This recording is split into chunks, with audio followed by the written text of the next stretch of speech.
We are currently in Kota Kinabalu, the capital of Sabah state in Malaysian Borneo. On our previous vlog, we explored the rich food scene of Kota Kinabalu, restaurant hopping, tasting great dishes, anything from pork innards to noodles to the delicious tuaran meat.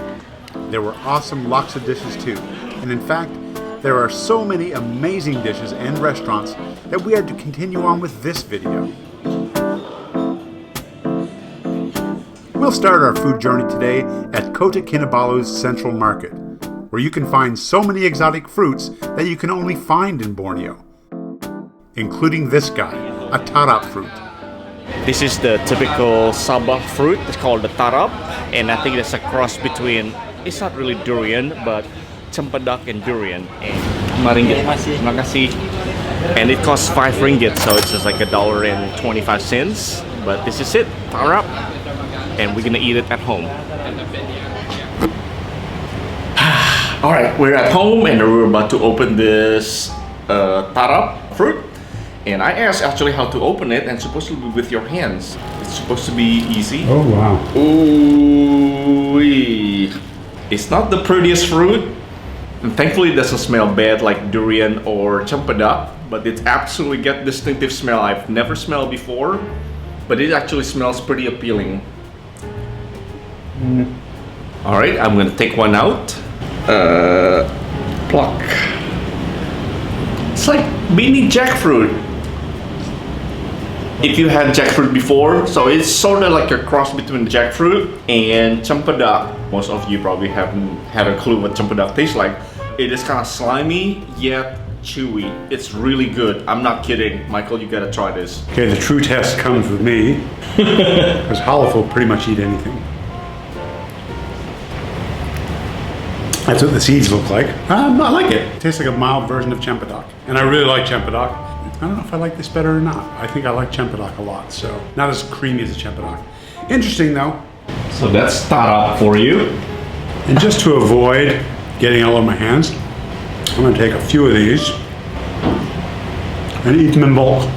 That's actually easier.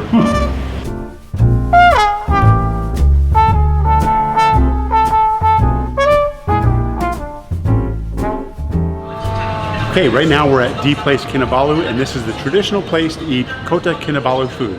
This place is famous for something called SAGO worms, and I don't know if I'm looking forward to finding out what that is. Exactly what it is.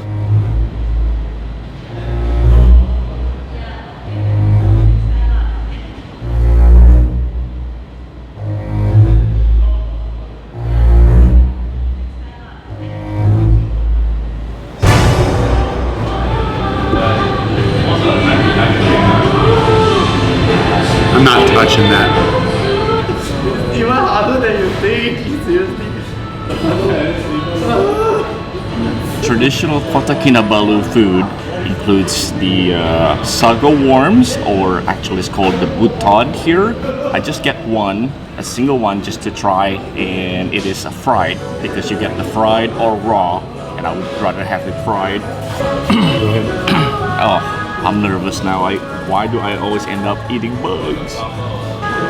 You get the head and you get the body, and you're not supposed to eat the head, so you're supposed to hold the head. Oh, the head is kind of hard, and the body is kind of like a little bit, you know, squeezy. Do I really have to eat it? All right.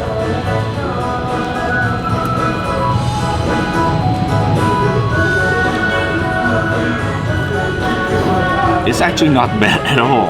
It's chewy, so the skin is kind of fried and chewy. Once you bit through it, it's kind of a little mushy inside, and got kind of like the liquid started oozing out, but it doesn't taste like what you think a grub would taste. I just tried to clear my mouth, but at least it comes with 2 slices of cucumbers. And that's SAGO worms for you guys. I did it just for you.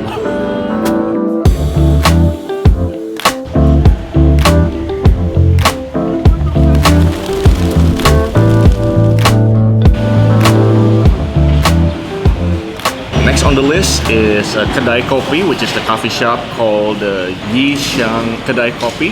And this is a little bit farther out from the city center, so we have to take a grab. But it is famous for its beef noodle soup. I ordered the chicken hor fun soup because I really didn't know what else to order. I was going to order the chicken laksa, but we already had that the other day and it was so delicious that I didn't want it to be a downer. I did notice that Halef ordered his soup with beef and tripe because he knows that I won't eat tripe and probably won't try a soup before he gets it all to himself. So, also have started to take a liking to this, which is iced Malaysian coffee. Used to not like coffee with milk and sugar in it cold, but kind of taken to it here. See? That looks good. It does. The only thing I don't like about it is that every place you go gives you both a straw and a spoon to mix it up with, and you don't really need the spoon. I mean, it's just one extra piece of plastic that you don't need.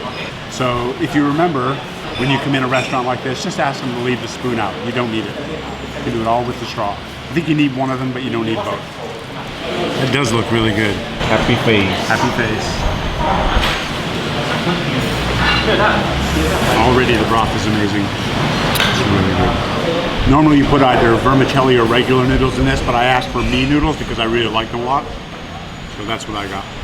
Yours looks like a lot meatier though. And I get a dish called the Ngiu Chap, basically the beef noodles, which is what this place is famous for. I ordered something that's kind of mix of everything really, including the tripe and the beef balls. I'm gonna have the little beef thing here. Ooh, a splash on my face here. I'll teach you how to use chopsticks later. It's a bite of beef here.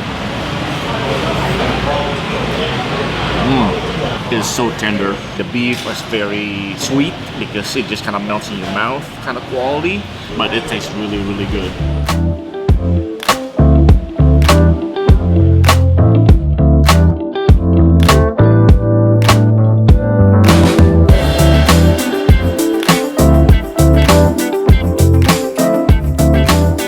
Next on our list is this place called Welcome Seafood Restaurant. This is a place that we've seen online. A lot of locals really like it. Even our host recommended. And the great part about it is that it's right across the street from where we're staying. We've heard that obviously there's lots of seafood here, but there's other things too. So we're gonna go check that out right now.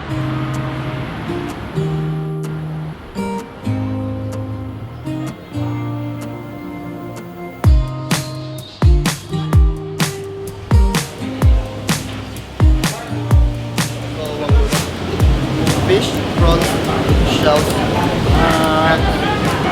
Don't know. I haven't had seafood rice and sauteed fish. Okay, so we had no idea how to order when we first got here, but fortunately the waiter knew how to help us, which obviously the waiter would. So we ordered some calamari, deep fried squid. We also ordered some soft shell crab, tofu dish, sauteed sambal vegetables, and I believe that they're going to bring out some rice anyway. So we're just waiting here at our table. They told us to sit anywhere we want. This is one of the freshest seafood restaurant that you can find here in Kota Kinabalu, and it is so fresh that they actually have aquariums just outside the entrance. It's a little bit sad to see all these fishes kind of waiting there to, to be picked, I guess, in a way. But anyway, we're not gonna go deep into it. Sort of reminds me of the movie Sausage Party, where everyone's sitting in the grocery shelf going, pick me, pick me, pick me. And then they get picked and find out what a horrible experience it's about to be. But there are some great non-seafood dishes that you can pick here, and we got tofu, like Michael said. Cheers.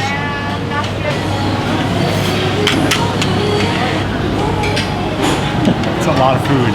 Calamari.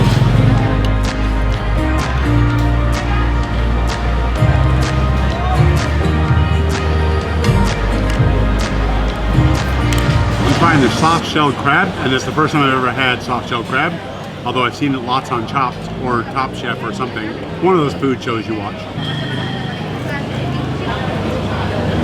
It's definitely soft. It does taste good though. And I'm having calamari. Dip it in the sweet sauce. It's pretty simple.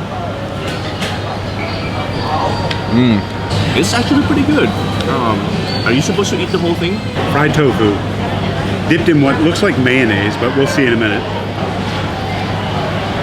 It almost has a banana taste to it. Banana? Yeah, that's weird. Good. I love that sauce is really good. That's the end of that. The damage has been done. So when I first saw all the food that came out, my prediction was that it was going to cost about $30, which, by the way, in the U.S. this would have been 60 or 70. It was 119 ringgit, which is about $28. So my powers of prediction are just about perfect. It's a very interesting spot, but the area that it's in is actually really kind of neat, and I just wonder, because this is one of the most popular restaurants in the city, if the restaurant didn't do all this themselves, just to make it look, I don't know, more interesting. Wow. We didn't realize until we left that the Welcome Seafood occupies a whole city block. It's crazy. The whole building is the Welcome Seafood restaurant. Don't have matcha dip. Oh, you don't? I'm Mango? not paying for this with a credit card. Taro. I'll try taro, yep. For a treat, we are getting something that's very Asian, I guess. You Well, would it kind of say. is because you don't get this in America. Right, so it's a McDonald's ice cream cone, but I've got cheesecake. oh, cheesecake. Cheesecake coming up. Cheesecake ice cream cone. Tastes like cheesecake. Well, better taste like cheesecake. And you got mango. Taro. Wow, that's very interesting. This is actually really good. It's hardened. As you can see, it was kind of dip, and then now it is hardened. You know what I mean? Like, it is just encased within the ice. Not a big fan, but I can see why people would like that. Thank you, McDonald's. Because I don't have a dip, mine doesn't stay together. Mine just melts. Love mine. No problem. Cheers.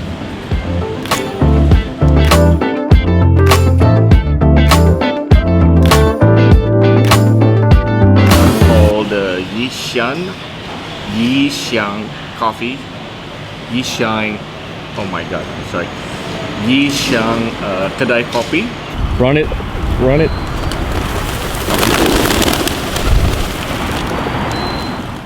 It's like little chicken testicles.